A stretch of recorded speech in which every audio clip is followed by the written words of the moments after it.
Cool, man. All right, what is going on, everybody? Welcome back to the Metal Blade Live series. I am your host, Riley McShane, singer for Allegion on Metal Blade Records. I'm here with the homie, Adam D. How's it going, dude? Hola, ¿cómo está? Ah, de nada. So, how you doing? How's quarantine life treating you? It's got its ups and downs. The There are days of anger, there are days of depression, and there are days of heavy inebriation. So there you go. But I really can't complain. I'm fine. Everything's fine. Yeah. that's good. That's kind of the go-to question, right? It's the like, Yeah. oh, so how's Yeah. everything been going since quarantine started? Have you Yeah. picked up any new hobbies, any new interests since you've been locked No, indoors? nothing. Yeah. Nothing at all. I'm like the biggest piece of shit on the face of the earth. Like, I'm sure everybody out there is like cleaning their houses and like, taking care of things that have been bothering them for a while and fixing up shit. I'm just like literally lying on my couch and farting and drinking. That's pretty much it. That's fantastic. I mean, same. I have been driving myself nuts with work as well too. So it's Yeah, like we're working on projects. yeah, Dude, this same. one I have one thing to show for myself. That's it. Dude, Yeah. as soon as lockdown started, I have never had more people hit me up being like, "Dude, guest vocals, let's do some stuff. You guys want to do it? You want to do a feature? Let's do it." I'm just like, "Holy shit!" Like, I'd love to take on all these projects, but there's not enough time in my fucking entire life to get all this shit done. I feel Dude, that. I've had these people pop out of the woodwork saying, "Would you do a guest squeal in my buddy's record?" It's like a guest squeal. Okay, just a squeal, just the squeal. It's just like woo! the dumbest thing in the world. I'm like, all right, I can send you like just I don't know, give me a context of what the song is, or I can send you an audio clip of me playing a squeal. Okay, cool. It's just I don't know, it's just silly. That's Silly. you know, if it pays the bills, right? Pays the squeals. Nobody's offered to pay me. What are you talking about? I'm just like, just do it. Just do a squeal, man. Come on, you play guitar every day. Yeah. So I feel like there's something that I should address before we get too much deeper into this podcast on my end. Is that so on the last one we did with our friend Brody from Rivers of Nile, it was brought to my attention by several people after viewing that there's something going on my end with like a weird voice modulator that makes me sound like I'm on Delocated, like I'm doing an interview where my identity needs to be protected because I'm like ratting on a cartel or something like that. And I have no idea why it's happening. Apparently it's happening again right now. So for everyone watching, I'm sorry. I don't usually sound like this, and I am too much of a technological invalid to fix it. So anyway, Wow. I guess enjoy my sexy baritone voice. What are you using for your interface? Dude, so I'm using just like a Focusrite Scarlett, but the thing is that I'm actually not running my voice into that. I'm running my voice into a USB like Yeti thing. So it's just It could be your sample rate is incorrect. That's what a lot of people have been telling me. But the thing is, Mhm. I'm not running through. Well, you got to find your A to D conversion. Yeah, Where I is think that might be your what it analog is. like microphone signal turning into a digital? Which in is my in Scarlett. in my sound card, or well, I guess it is being passed through my Scarlett, but Yeah. I probably have to go into my Scarlett Scarlett and your settings and sound figure it card, out. those two things aren't talking to each other correctly. Get them all fucking synced up. Well, There until you then, go. next week Yeah. I'll sound like a normal person again. But for now, I'm Riley. Don't make me come. Don't make Riley me drive up there McBerry and White fix it. McShane. Yeah, Adam, come try to my house and fix it. So that's another thing is that Adam and I both live in San Diego, and San Diego Zoo. Have you been since quarantine started? Yes. Same. So they opened it up about a month ago, I want to say. Yeah. And I was super sad when it closed because that's like one of me and my girlfriend's favorite things to do on our days off. Yeah. Just go to the zoo and drink a couple beers and yell at the animals. Yeah. It's Dude. obviously it's like world known for how wonderful of a zoo it is. It's Yeah. amazing. Like and obviously like if you like beer and animals, there's no better place to hang out because San Diego has the best beer in the entire world. So there you go. I would be willing to agree with that point. I don't think anyone's gonna contest that. Fucking so many good breweries around here. It's insane. I live up in Escondido where the Stone Brewery is, and that's obviously world renowned. We also have like Ballast Point is another one that's just like everywhere. It's fucking Yeah. so They sold much. out though. Yeah, They sold out. They're no longer a San Diegan company, bro. Are they really? That's Well, they sold out to Constellation, I believe it is. So, which is like I think it's Modelo, and I think it's a large corporate. one of those big boys. So. Oh yeah. So I also recently went, and it was like the best zoo going experience I've ever had, because my first job in high school was at the Wild Animal Park. Well, the Safari Park now, when it was still the Wild Animal Park. Right. You know, cleaning so up did animal you go shit. to the? Yes. Yeah. Yes. Whose shit was the gnarliest? Dude, definitely elephant shit for sure. Yeah, I can definitely see that. They're very large animals. They are very. That's really what it was. Pieces. It wasn't even just the consistency is mostly the same throughout animals, because they're all in these like catered, like really like health driven diets that the zoo provides and all this kind of shit. But dude, they eat way better than I do. Yeah. But yeah, when I went, it was like a fucking ghost town. It was great, because usually when you go to San Diego Zoo, like you said, it's like a world-renowned, like everybody, like if you're traveling to San Diego, it's a huge tourist spot. So when you go there, normally it is just like butts to nuts, like you can't move anywhere. It's just so many fucking people. It's super congested. And going during this quarantine thing, it was like just totally empty. It was amazing. I was like, there was us and 100 other people there. It was glorious. I've noticed that they're actually they're keeping like a certain amount of people like in the zoo, and like if it hits capacity, they won't let you in. Yeah, it's crazy. They have one of those fucking like Disneyland line simulator type things going on. Right. All right. Well, let's deviate back into why I'm sure everyone is watching. So you guys recently released Atonement 2 B-Sides for Charity. Album is 6 tracks long. Most bands don't have so many extra songs written for an album. Is that standard for you guys? Do you guys usually hit the studio and record like 20 songs and just have a bunch of B-sides? No. I had this wild idea. I completely regret this idea, by the way. But I had this wild idea going into the production of this record. I wanted everyone in the band to just contribute as many ideas as possible. And even if like we weren't fully feeling the songs, we were just like, let's see it through and just see what we can come up with. So everybody, let's just write as much as we fucking can, and hopefully we'll have like, you know, a huge collection of songs that we can pick like the coolest record from. So, we ended up writing. I think in total it was like 21 songs, but we recorded all 21. But Jesse only was able to finish 18 of them, or 18. I forget. I can't count. So it was kind of nice while making the record or putting the album track order in, having this just, you know, huge, you know, group of songs we can just pull from, and like, oh, this one sounds cool here, let's do that, and just, you know, try to make it a unique, varied record. And we tried a lot of different stuff in this one, and, you know, I think the B-sides are B-sides for a reason, me personally, but I like a lot of the songs on the actual record a lot more than the B-sides for sure. Yeah, totally. So was it difficult selecting those like A-sides, so to speak, the like actual final cuts that made the record? Well, I think it was for all of us together. For me, I'm pretty opinionated with which songs I like and dislike, so I'm just like, well, I think that stuff should be on. You know, we really didn't see eye to eye on a couple of them, but at the end of the day, I don't think it's a terrible record, I guess. That's up to the fans to decide. We tried our best, guys. I'm sorry. Yeah. I mean, it seems to be pretty well received.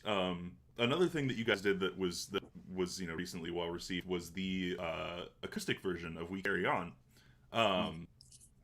Like, people like that shit so much that they were like, do a full acoustic record, we want a full Would you ever do something like that? Do you play acoustic a lot? Do you like write songs on acoustic, or is it never? But the New Times of Grace record that I just finished is much more in that kind of vein for sure. It's like, it's pretty mellow, man, so it's gonna be a lot different, so maybe more in the vein of that. Right. That's awesome. So obviously with quarantine and lockdown and all that kind of stuff being a thing, bands are getting creative. It's a pretty regular topic on the past few Metal Blade live series and podcasts and stuff we've done is what kind of creative solutions bands are coming up with to do, keep themselves visible. Obviously, Killswitch, you guys have been around for a while. It's not like worried about losing fans kind of thing. But would you guys? It's tough for us because we really do enjoy connecting with our fans, and it's almost like our shows feel like more like hangouts instead of playing a show. So not doing that, we're all kind of like going crazy. Would you guys ever consider doing like a drive-in show or some type of like live stream concerts thing that's been going around? The idea of that is so bizarre to me. Yeah. Because my favorite thing is seeing people and connecting with people and grabbing people, and hell, I love jumping out in the crowd for a song or two, and just like last show we played, I was out like holding a dude's hair while he was throwing up. It's like so fucking funny. Those are the moments I live for, man. I'm telling you. Yeah, I mean, well, there's that viral video of you like going and taking a shot with some dude with your wireless, just like still jamming, just like So yeah, it's yeah. I do it all the time. It's fun. I just love. It's my favorite thing in the world is walking to a bar at a show, and like people are just trying to order a drink and they're not really watching the show, and I'll just stand next to them like, "Hey, how you doing, man? Yeah, these guys fucking suck." Yeah. That's one of my favorite moves. Is it's like I'll see somebody at a show just doing this move, but like standing in the front row kind of thing, and I'll do this thing where it's like I'll be singing, right, and I'll just get closer and closer and closer and until I'm like right here, and they'll like almost every time, so they'll like be looking on their phone, then they'll put the phone away and just be like, Jesus Christ. Yeah, right. Cell phones are pretty like awful at shows. They really ruin the vibe sometimes. Yeah, whatever. Sometimes, but what are you gonna do? Yeah, I'm not gonna fault someone for being on their phone. It's fucking 2020, but at the same time, it's like, you know what bothers me so much when people are at a show and they're just like watching the show through their phone. Oh yeah, dude. You fucking idiot! Live the moment. It's like, bro, you're fucking phone down. And it's like, bro, you're not gonna watch this later, and when you do, if you do, it's not gonna sound good. Like. You're getting a concert level volume blasted through your iPhone mic. Like, it's not going to be a good time when you look back on this. But, I get it. People want memories. They want something to hold on to kind of thing. Yeah, true. I have such drunk guilt from the show I went to. There was this like the short little girl in front of me holding her phone up, like recording the whole thing, just like not really watching, just watching through her phone like this, and, obstructing my view. So I just keep yelling, "Phone! Phone! Put your phone down!" And like after the end of the song, she turns around and goes, "Sorry, I'm short." I'm like, oh, I kind of it's like a periscope for her. When I drink too much, I yell and I'm embarrassed. Oh, sorry, short girl, wherever you are. I hope she's watching right now and feels, a little bit of closure on the situation. Yeah. Yeah. So,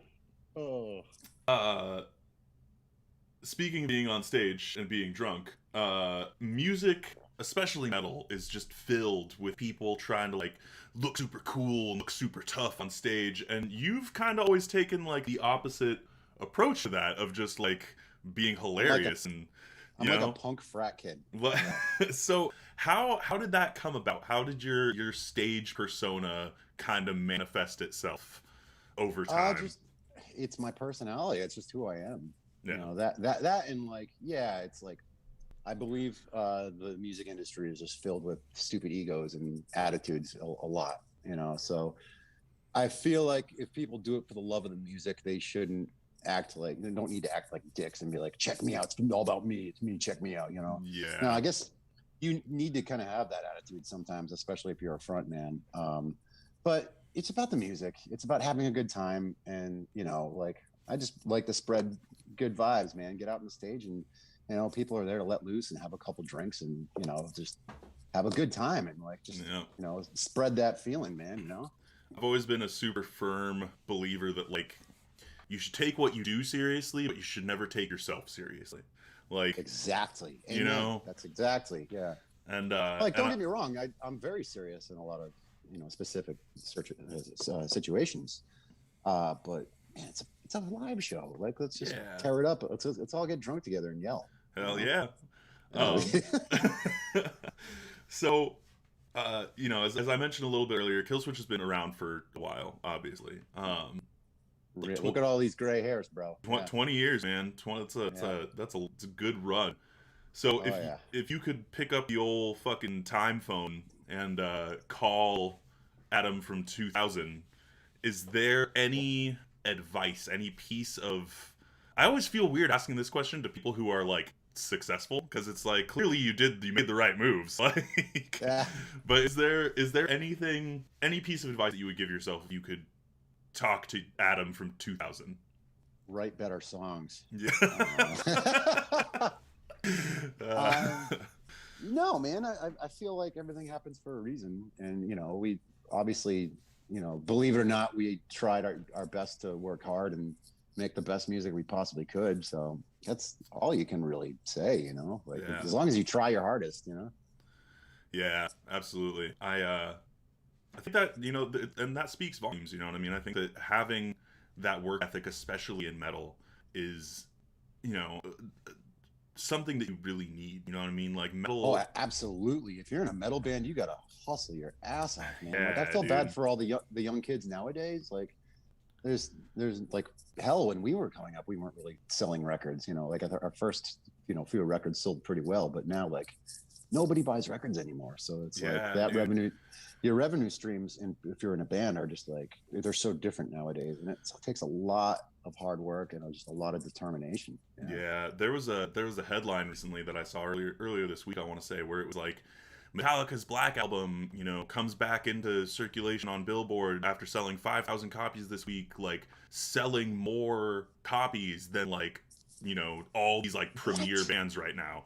And I was just like, dude, what is, like, what? Like, that's absolute madness. Like, yeah, but it's just crazy to me that record's probably like 25 years old, right? Oh yeah, definitely. Yeah. And that happens every once in a while. I feel like a resurgence of Metallica happens like once every few years. It's just like, you know, like a clock twice a day kind of thing.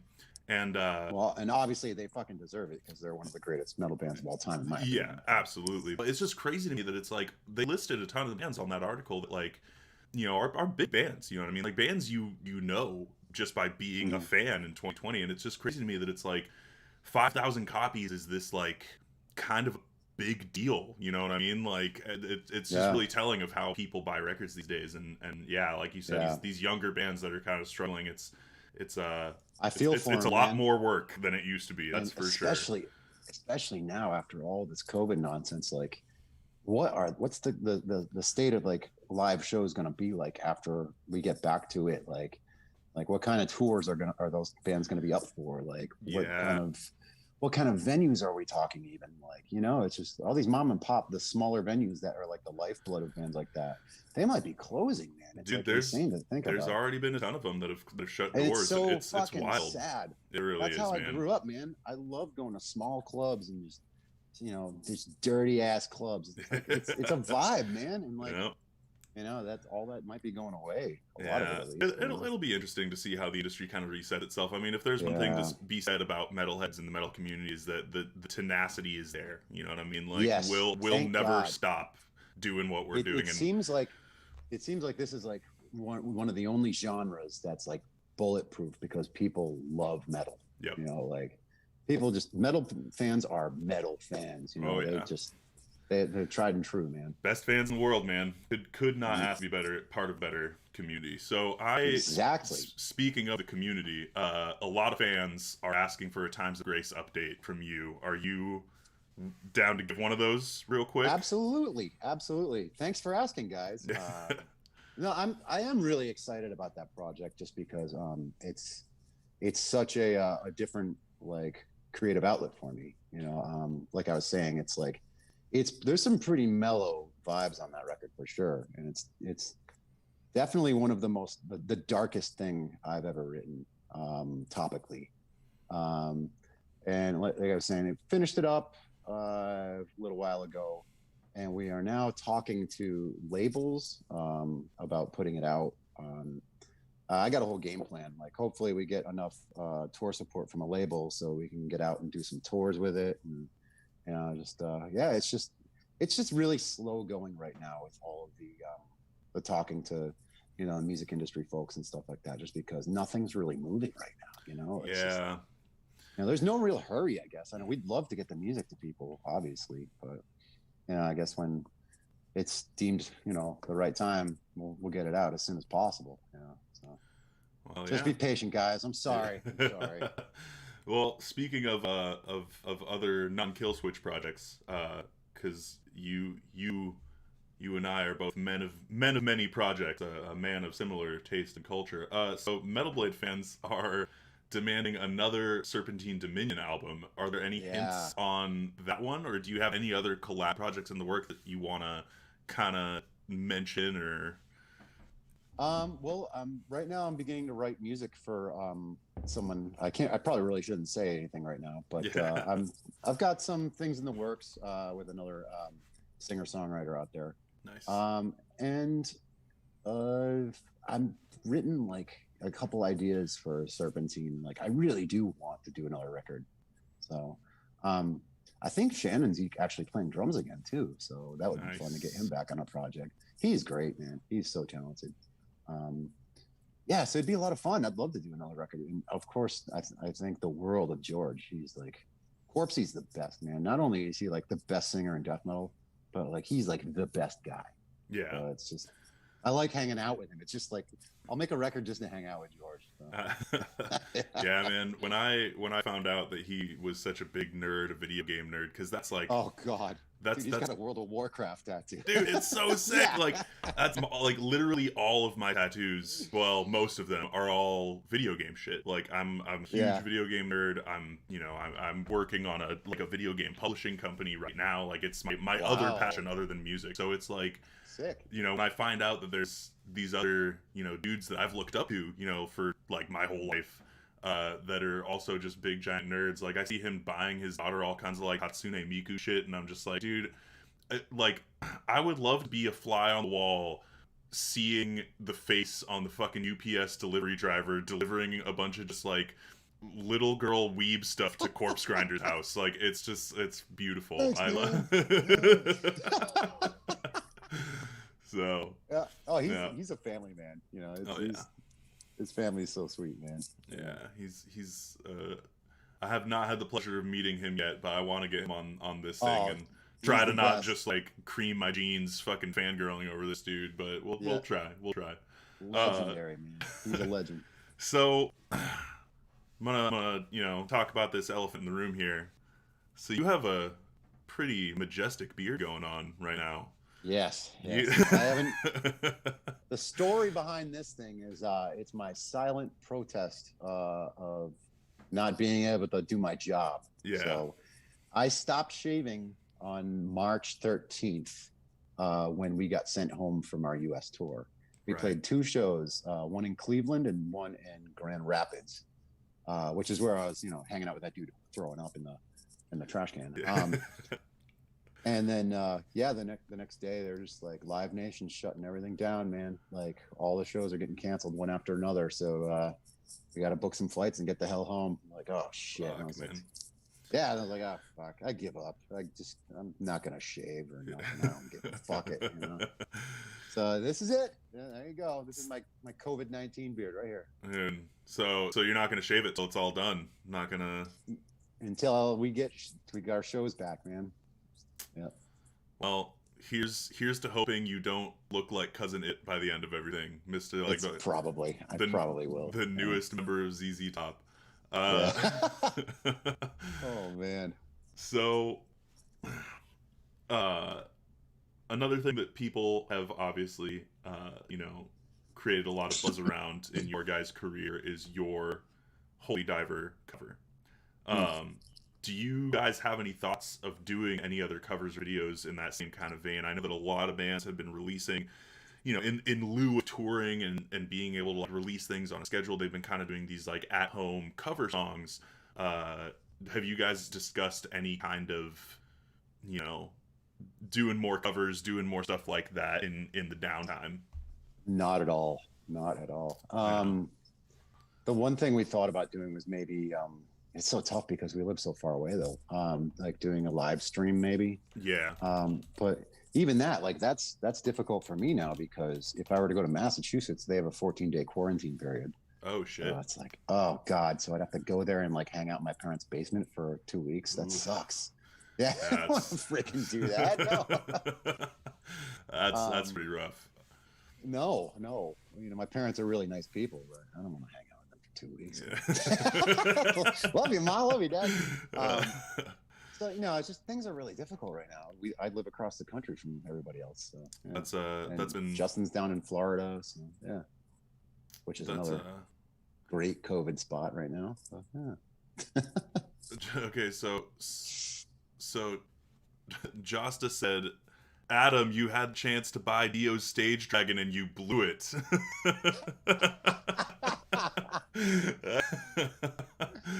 Wait a minute. I remember having that conversation with him.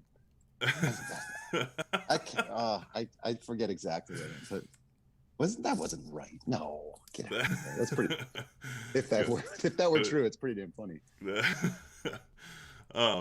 So usually the way I like to end these little things is doing some fan questions, you know, diving into the chat and seeing if there's anything that people are really curious about. Right now I have, Adam, what is your go-to monitoring setup for mixing? Do you use a sub as well from Snap a Screw?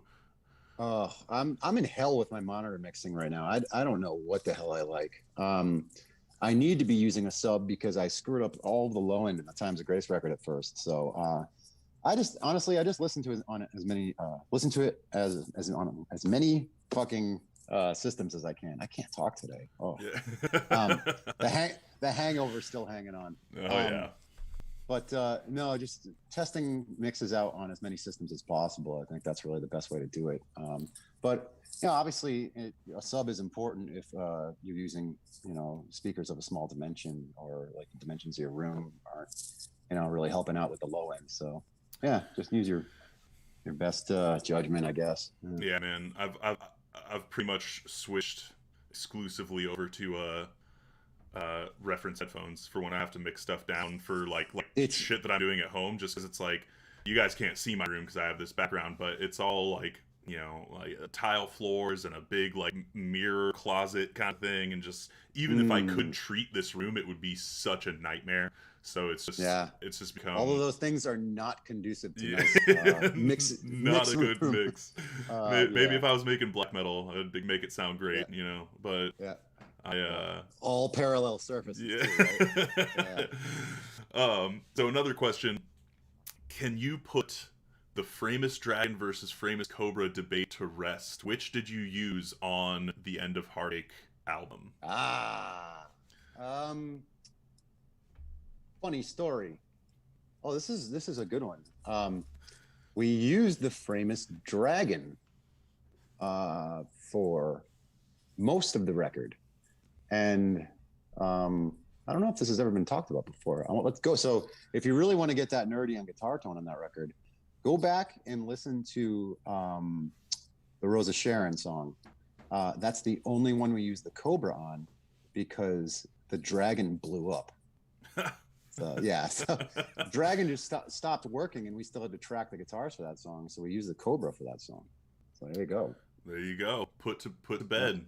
And you heard it exclusively on the Metal Blade Records live series. Yeah, there you go. all you tone nerds out there. Just play your damn guitars. Yeah, that's tone is in the fingers anyway. Yeah, damn it. So, practice routine. Do you still ascribe to a practice routine, or is your work with the band enough to keep your chops sharp and learning new things? Question from Rowdy Grunt. I am the worst guitar player. Literally, not only do I suck, but I suck because I don't rehearse. I don't practice. Yeah. So I'll go, like, when I'm off tour, I'll go like a month and a half without playing guitar. But before I get on the road now, I've realized I need to play for about a week and a half before the first show. Yeah. Or my fingers just won't work. I lose my calluses in my fingers. it's insane. You know, like you really need to build the strength in your hands and your forearms if you don't practice a lot. And I'm just a lazy piece of shit. I feel like that kind of makes you the best guitar player though, because it's like if you can like not play between tours but then go back on tour and still kill it, like doesn't that like I don't know. I still have to rehearse for about a week and a half or a week before. If I don't, it's a nightmare. Yeah, you know, it's absolutely like just my fingers aren't doing what I'm hearing. I'm just like, what is wrong with me? Yeah. Oh. You know, so yeah, you really need to get the mechanics back if you take a break. You know. So I have another couple questions. So what Killswitch song do you wish you performed more often? From Philip Vargas. Yeah. I I have no personal like connection to any of the songs. Like I don't really. I want to play the songs that people want to hear. Let's put it that way. Right. You know what I mean? Because when we're at the shows, it's not about like me. It's about the crowd and the crowd reaction.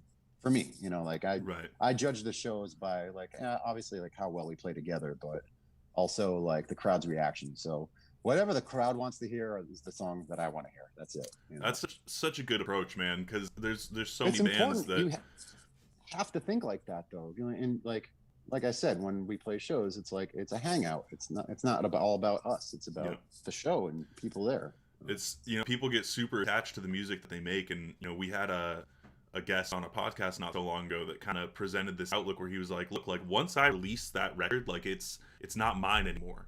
It's for other people to decide, you know, what they like, what they don't like, all that kind of stuff, and then you kind of cater how you use that material moving forward. So yeah, having that outlook, all you up and comers watching this, really smart stuff coming from the mouth of the man. So are there any? There's nothing smart as come out of this. Are you kidding me? Nothing. So, do you have any new food-themed guitars? Jimmy Casapulo wants to know. Oh, I wish. No, just my pizza guitar, which that pizza was hand painted by the guy, the main guy at Comparison, Icharo. So that's amazing. He like ordered a pizza for inspiration and then hand painted it on it. So that's amazing. Well, speaking of, go ahead. Some of my favorite moments are on stage are like say like with the Iron Maiden tour we did, like a lot of people there didn't know who we are, and just get out on stage and I'm playing and like you just see people pointing at the guitar going, oh my god, it's a pizza. I'm like, yes, the guitar is serving its purpose. That's great. Well, speaking of food and drink things, do you have any plans on collaborating with any other breweries for another Killswitch beer? Jared Broider wants to know.